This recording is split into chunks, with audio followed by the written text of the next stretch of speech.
Chances are, the more desperately you need a fire, the more difficult it will be to start one. And then it gets worse. One of the top killers in the outdoors is hypothermia. If you fall into a stream or get really cold, it can kill you. One way to keep this from happening is the ability to make a fire quickly. But you need the right tools and the skills.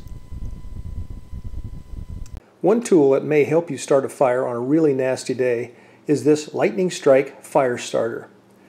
There's a bungee cord that holds the components together. And let's take this apart and get a closer look. Here is the striker that's going to work with this ferrocerium rod right there. On the other end is a waterproof container that holds the tinder. If you look in here, you'll see that there's this nice little tab here. You pull that out and it brings out as much fire starter as you need. This is full right here, so there's probably about enough to do maybe a dozen fires.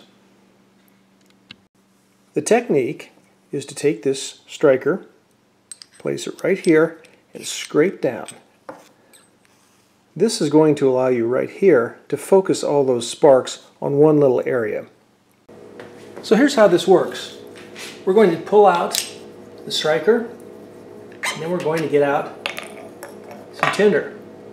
The tinder comes in a sealed plastic bag as well as a waterproof container, so we shouldn't have to worry about it getting wet or anything like that. We're going to pull out one of these and kind of fluff it up a little bit. To light it, all we're going to do is draw this down like this. We're going to put this right at the end there so that all the sparks are concentrated. And there it goes. Now this will burn for probably, I don't know, 4 or 5 minutes, something like that. And at any rate, it has a really good flame going, so it shouldn't be a problem getting the rest of the fire going, provided you know how to gather the rest of the materials. Before you invest in a lightning strike, though, you should check out some of the other materials that can be used for fire making. This is a standard ferrocerium rod. You can get it in most sporting goods stores. They range in value from good to junk. This is another popular tool. This is a magnesium rod, or magnesium stick right here, and this is a ferrocerium rod. You scrape off until you have a nice little pile of magnesium, and then you ignite it with the flint stick. It works okay sometimes. A Bic butane lighter in my pocket, my pants pocket, and my backpack. The idea is, if I need to start a fire, I'll just flick my Bic. The problem with any butane lighter is in the fuel. If it gets cold, it won't light. If you drop this into a campfire, it will explode. Matches are a perpetual favorite. I don't like them and I don't carry them unless I have to. The problem is, if you have 20 matches, you may be able to get 20 fires. Or your skill level may be such that you use up all your matches. Then you don't have any way to start a fire.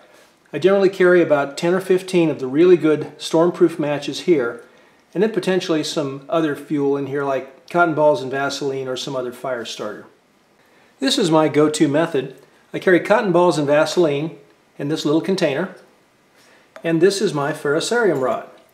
I made it myself, and I made it specifically for what I needed, which is small, very effective, and easy to use.